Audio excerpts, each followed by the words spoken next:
Well, but it's me, and they updated the game. They made like a quick fix the other day, just like 12, 24 hours ago or something. And they changed two things about Golden Pack, and they changed the Baboon so it works with like the current tier or higher shift. So this is like a great change for the Baboon.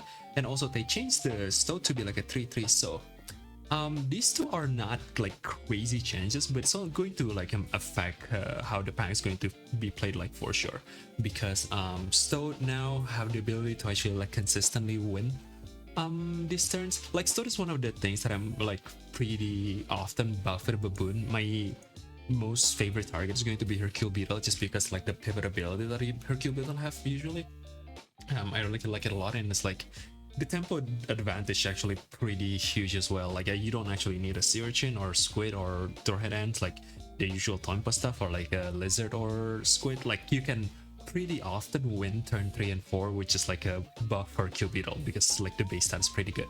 And now you can actually, I think you can actually do that with the stoat as well. I haven't had like a great stoat game, but I've been like buying it a lot, and it does feels like that, where you can just like comfortably buy a stoat and be fine because of the recent buff. So you can just like survive turn 3 and 4, and you can just save those gold, go to turn 5 and try to like sell into like a good unit.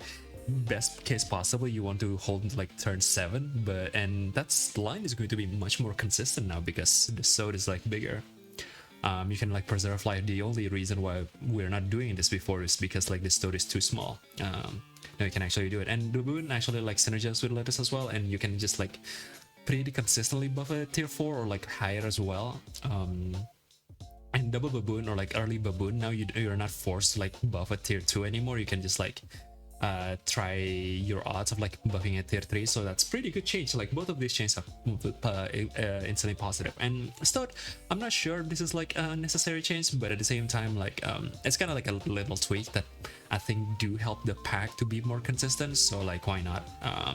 I think there's like other changes that you should make to the pack, but like for now I'm fine with like this stoat being changed. Anyway, that's for the quick update. But at the same time, I also want to say that I've been like grinding in rank a lot, and probably going to have like a more conclusive videos in the future. Right now I'm still getting that there's like still a lot of games that I'm going to go through and try to like find more interesting game to showcase in Golden Log. But for now, I'm going to dump a lot of just like me grinding rank and the Golden Log as well. But it's not going to be like, it's going to be unlisted video. If you want to check those games out, you can just go to the Golden Log playlist, and the video should be there. It's just going to be unlisted from my channel. You can access them through the Golden Log. So if you want like reference of like multiple different games that I play during my rank, you can go there, but I just don't think that is like interesting enough to be like their own videos. Anyway, yeah. By the way, like today's theme for the commentary videos I'm going to make is probably going to be Sagbird. I've been like buying a lot of Sagbirds. They nerfed it in the sense that they move it to tier 5, but because they buffed the stat change, like people used to buy like turn 7 or like turn 9 Sagbirds anyway, like, so the chase is not that relevant. It's way less likely for you to get level 2 like early, but at the same time, because of the compensated buff, it's still like a pretty decently good unit. You can just like make a chunky unit with like a level 2 Sagbird pretty easy, and that's like your out kinda. Other than this, like the level 3 Warthog Beluga stuff. And yeah, as you can see, I've been buying like a lot of Sagbirds. We can go through it more in more detail in the other videos, but for now I want to showcase this game. This is like the first game that I played after the change. As you can see, I hit like double Baboon, and the Baboon can actually just like double buff themselves. And I also have this Herc Beetle as well, as you can see. Also, I'm a big fan of just like keeping possums and just like sell into a tier 4. There's actually 3 tier 4s that I'm like pretty happy to sell it into, like a Slug, Fakita, or Cuttlefish. I'm fine with like selling it to anything. And if I don't hit any of those, I can just like sell it to a Weasel or a Surgeonfish or a Flea. Ideally Flea, but any of that is going to be fine. But yeah, like on this game, I actually managed to have a situation where I actually hit like double early Baboon. People love African Penguin, and obviously it's a strong pet, but I do think that Hercule Beetle is much better because you can target Hercule Beetle in a more relevant unit, quote unquote. compared to like African Penguin, but African Penguin is still good. Like you just need to have like this assessment whether like, oh yeah, like how relevant this buff is going to be. Like right now it's just tempo, but like, can you make sure that those African Penguin buff is going to like matter in the long term of the game, kinda. Well, Hercule Beetle, because of how its ability, it's like carrying the attack over. You can wait and try like sell into like a Fire Ant, a Warthog, or a German Shepherd, or a Cobra. Like there's a lot of different situations where you can sell it. Ideally, like not really ideally, but there's also situations where you can sell into like a Manta Ray board and just have like a massive attack on a Manta Ray. So a lot of different cases. I do believe that this is my favorite pet to buff in a tier 6 because I can just like carry it in the long term. And here I just even freeze this boss as well, right? And here I'm just like letting fate decide. There is like a Masao as well, but I don't really care, especially because like the new Baboon is actually buffing my cutoffs as well. So here I'm just like taking the letters, and my plan is just like try to spam letters, and my board is pretty big right now. And I'm fine with like the both of the Baboon like self-stacking each other, because like it's tempo stats anyway. Like even if I combine it later, I'm just like lost a 5/5 unit. I'm fine with that because I'm going to pivot into like a better unit on tier 4 and tier 5 anyway. I'm trying to make myself more comfortable like losing stats and try to like get better units in the future, and kind of like treating a lot of the stats that I get like currently as like a temporary stats that I'm just like using as to make sure that I can survive these rounds. As you can see, I'm like a pretty chunky team right now. Now, like Pack 1 have a better ability to make even chunkier unit because of their FX scaling and rabbits, but I'm pretty happy with this one. Maybe I should have just like sold the Selmoth, but I just can't bring myself selling like a 2 level 2 unit because that's a 2 gold unit, right? So I'm just like my instant instinct is like combine the Baboon, but maybe I should have just sold the Selmoth here. And yeah, again, there was just like the classic where I'm just like trying to scale. Here I'm still looking for like lettuce and cutoffs and stuff. I'm still like holding the Hercule Beetle, trying to get like a tier 5 and tier 6 first on my board before I can sell the Hercule Beetle. And we have a pretty strong board. I probably shouldn't care about the Manatee with Silkmoth. Like it's better to put the Silkmoth trigger on the Baboon or something, but I figured that he's going to have like a seaweed somewhere. So also that the ink, by the way, the ink difference, that's why cutoff is just goated. I really like this unit. Remove equipment is also just like the ink ability is pretty relevant. So here I just bought an avocado so I can survive the next turn. And yeah, I realized that I don't need the tube of the manatee. I'm just doing this now. Yeah, no, that is going to be like a breakpoint, so I'm just doing that. I'm pretty sure I'll lose this round, yeah, but it's fine. They only have 1 life and we are basically dominating them. And here I could have bought the macaque, and there's like actually a million macaque that's throwing him, but this is the first sack bird that I bought during this set. I was like considering the sea lion as well because I've been like really liking sea lion. And here, yeah, I just bought the macaque because like sure, why not? I have a sack bird, I can just put banana on the macaque and just like have summon board. And here I just sold the Hercule Beetle because I have a 4 squad. I can just like concentrate all the stats to this, and I freeze roll this macaque because I wanted the Sagbird first, but here I just bought the Baboon. I freeze the macaque because I thought the Highland Cow offset leader is better. And I want like another board slot for a Beluga in the future because that's kind of like the easiest way to have like an out in this pack where you can just like randomize what kind of unit you want inside a Beluga. So I'm doing this because I want to be able to have an option to sell macaque, get a Manta, get a Highland Cow, start buffing that, maybe sell the Baboon at some point and just have a Beluga and maybe put a wolf in it, maybe put like a nurse shark in it, depending on my situations. But anyway, we went on turn 9.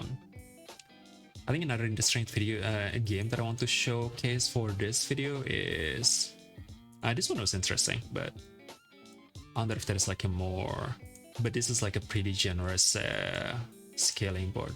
I guess this one is like pretty interesting as well. But yeah, this is also like a double Baboon game, and I think the biggest thing that you need to always think about in this pack is like whether you can try to like trade or not. And bought like maybe I should go from turn 3, but I bought a lot of apples, I bought a lot of like lettuce just to try to like compete with. Also, look at all of possum that I'm just freezing here. um I'm like even freezing an extra possum. Maybe I should have just like sold all this bulldog. Yeah, now looking at it, selling the bulldogs was better. uh I thought I can just do this and still win the round, but I'm pretty sure I ended up just like not winning it. But yeah, um I did like a lot of things where I'm just like trying to catch up. Okay, we drew this, but trying to catch up with the peacock scaling. Usually, as long as they don't have a rabbit, you can pretty much like catch up with that. And here, I just like sold everything into the osprey, and man, opossum is amazing. This is like already known, but I am kind of like in a cam where like there's no bait opossum because it just allows you to do something like this and just catch up with the massive scaling that pack 1 can have. So you can actually like one shot it, because while you don't have flea, they're going to have like garlic at some point, so your only options is like try to like be as big as possible and try to like keep up with them. I even like sold both of these for the baboon, so I can like try to have an odds of getting the osprey. I did skip a flea there. Maybe I should have like considered it, but I thought at this point I have like way too many tier 3s. I'm like, I don't want to clog my board way too bit too many tier 3s. And here I just bought a lettuce. I bought that, and I want an apple here because I don't want any of this. And I also like combine both osprey so that there's better odds for my baboon to hit my osprey as well. And the reason why I did that is because like I want 12 HP as well.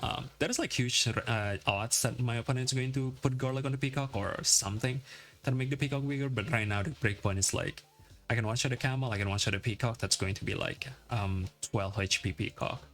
So I'm just like betting on that basically. And it looks like they're not buffing the peacock, they're buffing the blowfish because it seems like they want the blowfish to be big. So I was like pretty confident that I can hit that breakpoint. And here we actually did manage to do that. And here I just hit a manatee, which is pretty nice. Right now the manatee is my buff target, so I probably should try to get a. And here we actually hit a Sagbird as well. And I'm fine with buying this slug, even though my opponent have like a million heart trigger. The justification is that the Sagbird value is actually higher than my opponent's heart trigger. Now again, this would be like much easier to justify if I have a flea, but we don't have a flea right now, so we're just going to stick with what we have. It would be much easier to kill a lot of these units if I have a flea. I just put a banana there to trigger the Sagbird again.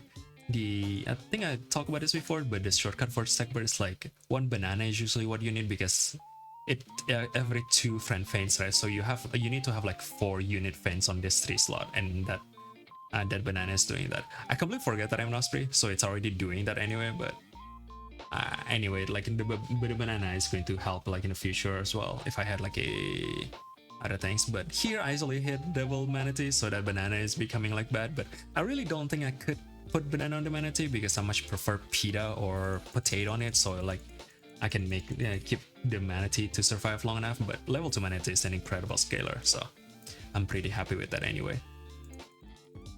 Now looking at it, I probably shouldn't have bought the banana, but I'm not sure if I can see that in hindsight. Anyway, we hit the cobra. All of this is pretty nice. And I think I put potato on the manatee here because I thought, yeah, because I want to put pita on it at some point.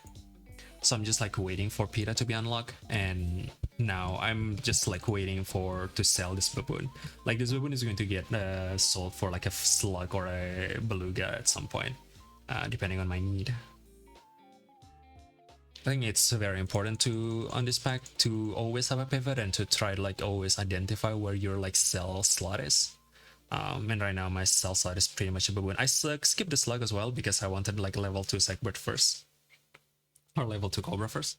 And here I just put the durian on the osprey as well. And I decided to, because they already have a leopard, I decided to the cobra didn't get a potato as well.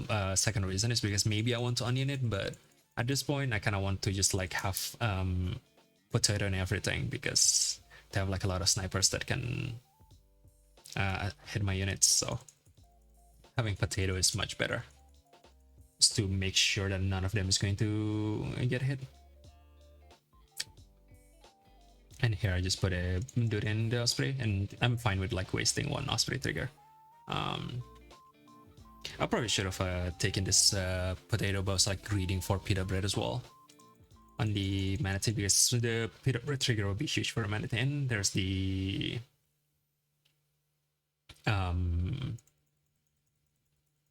Durian difference better, and we did win the game there.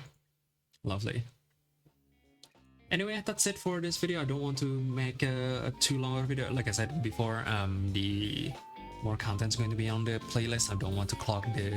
It's just like a update to kind of tell everybody that this is what I'm going to do for the goal. I'm not gonna be sure. Anyway, if you enjoyed that video, leave a like or subscribe, and I really appreciate you staying in, and I'll see you next video. Goodbye.